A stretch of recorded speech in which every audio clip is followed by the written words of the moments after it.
On the Protestant right wing, I think the Swedes just need to push forward.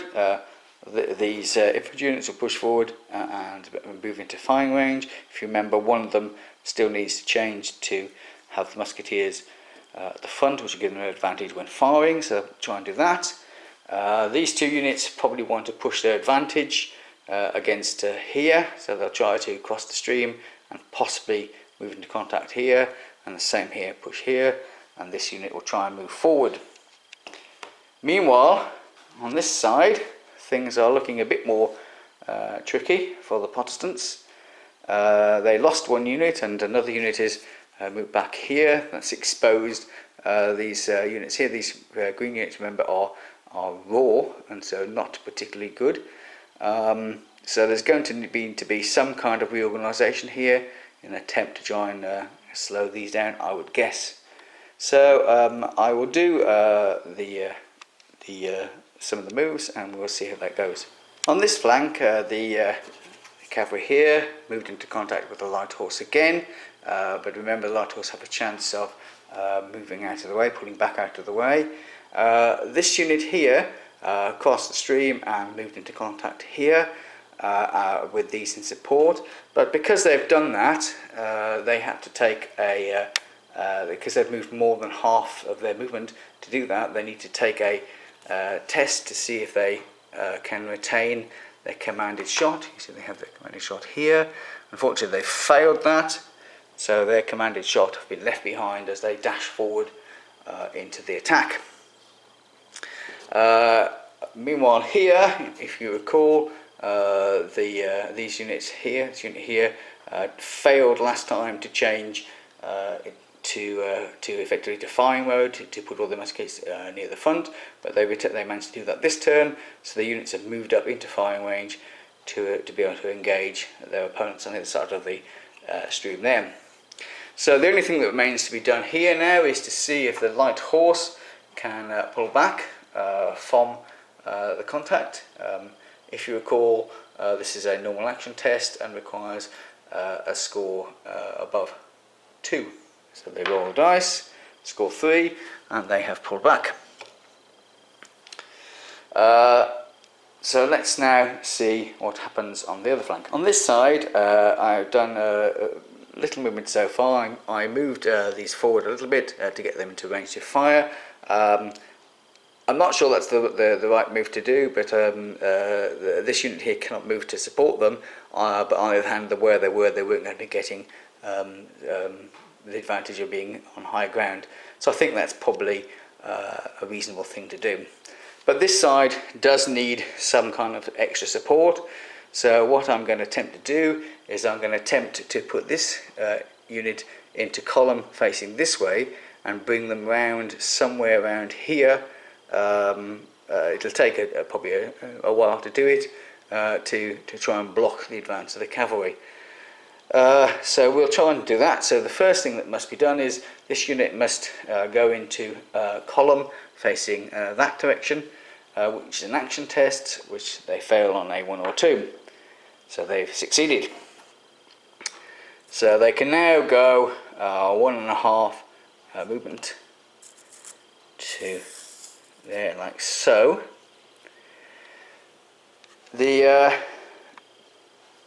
commander here has not used his command pip, so he could give them another move to move them further across, or indeed to change formation if they wanted to.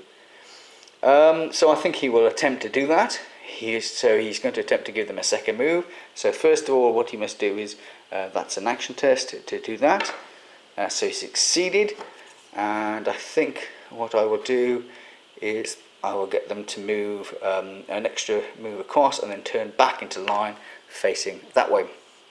So that's a second action test. So they move into the position they want to be, which would be there. Like so, and now they roll to turn to face in that direction. They rolled a 1, so they've failed. So they've managed to get to here, but they're facing in this direction. So that completes the movement for the Protestants. So now we can do the Mar tests which apply. So the Protestant artillery is going to fire on this unit here and try and give that some damage. So let's start with that unit there. In this combat here, this unit counts as having rear support because early testers do get that all the time, but they also receive a -1 for being shot at by artillery. So +1 for rear support, but -1 for the shot at artillery means a straight dice roll. They roll 9, so they are fine.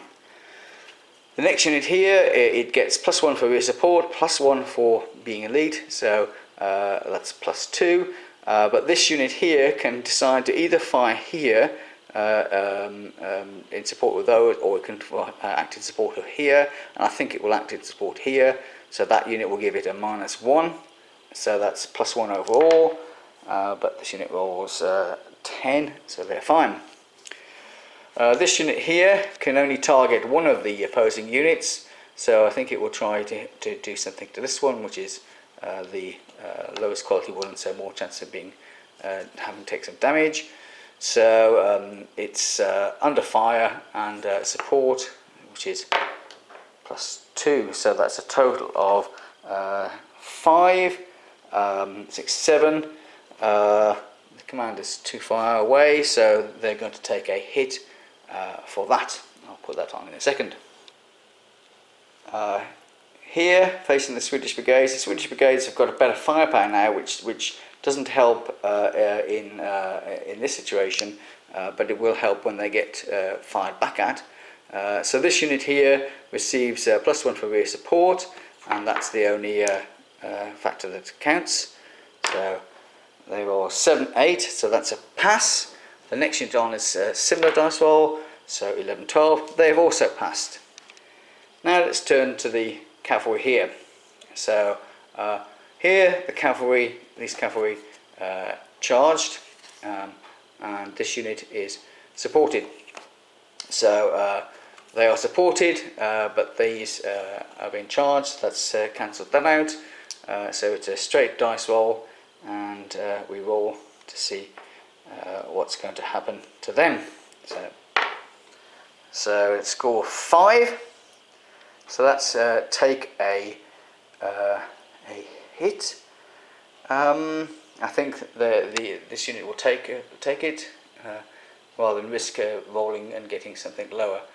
So this unit takes a hit and receives a marker and moves back.